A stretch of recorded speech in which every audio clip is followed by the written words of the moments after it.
आपने भी इस समस्या का कभी न कभी फेस जरूर किया होगा। ऐसी समस्या ही है कि आपके पास इसका कोई उपाय नहीं होता है। तो जब मैंने इस समस्या को फेस किया तो मैंने सोचा क्यों ना देखा जाए कि आखिर ऐसे समय पर क्या करना चाहिए। तो इसीलिए आपके लिए ये विशेष उपयोगी वीडियो लेकर आई हूँ। बहुत सर्च करने के बाद, ढूंढने के बाद मुझे ये उपाय मिला है, तो ये उपाय आपके लिए भी है। कैसे हैं आप लोग? जय श्री कृष्णा, जय राधे राधे। मुझसे जुड़ने के लिए धन्यवाद। आपसे एक निवेदन है कि अगर पहली बार मेरे चैनल से जुड़े हैं तो चैनल को सब्सक्राइब जरूर कर लीजिएगा, बेल आइकन जरूर दबाइएगा। अगर आपने मेरे चैनल को पहले से ही सब्सक्राइब कर रखा है तो जय श्री कृष्णा, जय राधे राधे, जय बजरंगबली महाराज कमेंट में जरूर लिख दीजिएगा। जब भी हम किसी तीर्थ स्थान पर जाते हैं और हमें मासिक धर्म आ जाए तो हमें कौन से नियमों का पालन करना चाहिए? हमें प्रभु के दर्शन करने चाहिए या नहीं, या मंदिर के बाहर ही रहकर दर्शन करने चाहिए?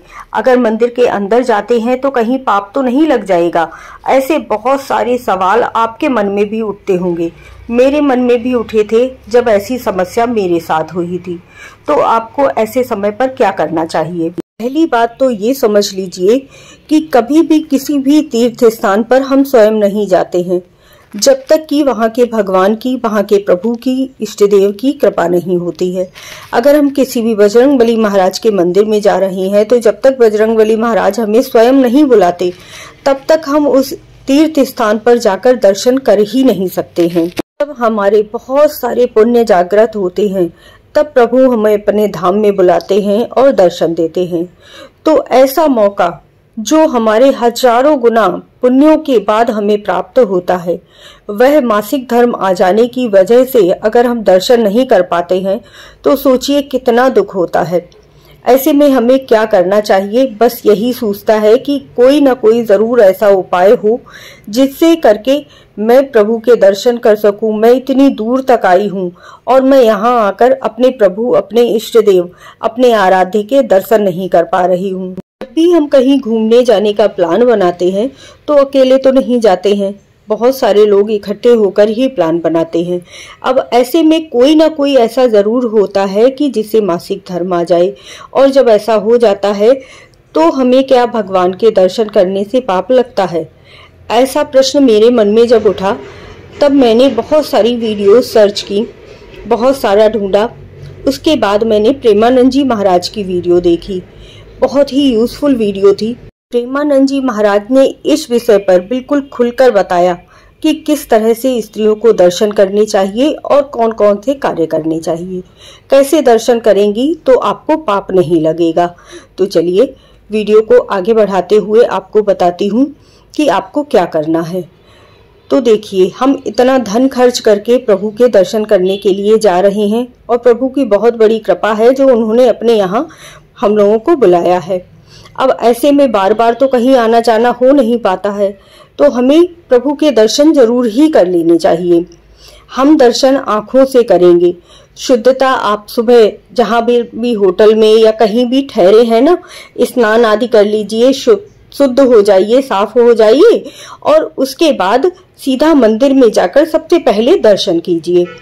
आपको क्या करना है, फूल माला आदि मत चढ़ाइएगा, प्रसाद मत चढ़ाइएगा। जो भी आप लोगों के साथ गए हैं ना, उनसे प्रसाद खरीदवा कर वो आपके नाम से प्रसाद चढ़ा देंगे, फूल चढ़ा देंगे, माला चढ़ा देंगे। लेकिन ऐसा कभी मत कीजिएगा कि आप बाहर खड़े रह जाएं और आप अंदर तक प्रभु के दर्शन करने ही नहीं जाएं। तो ये पाप कर्म हो गया। आप ये पाप कभी मत कीजिएगा।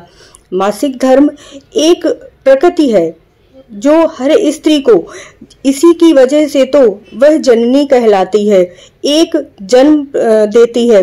यह किसी भी प्रकार का पाप नहीं है, बल्कि ये स्त्रियों के लिए सौभाग्य का सूचक है।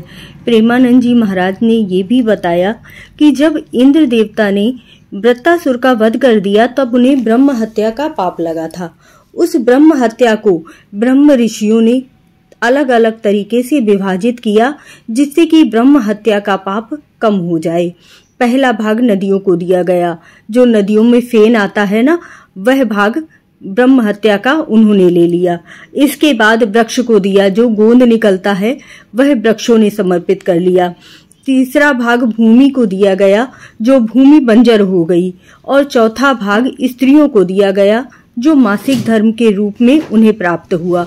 इस तरह से जो इंद्र देवता को ब्रह्म हत्या का पाप लगा था वह सभी लोगों ने अपने सिर पर ले लिया।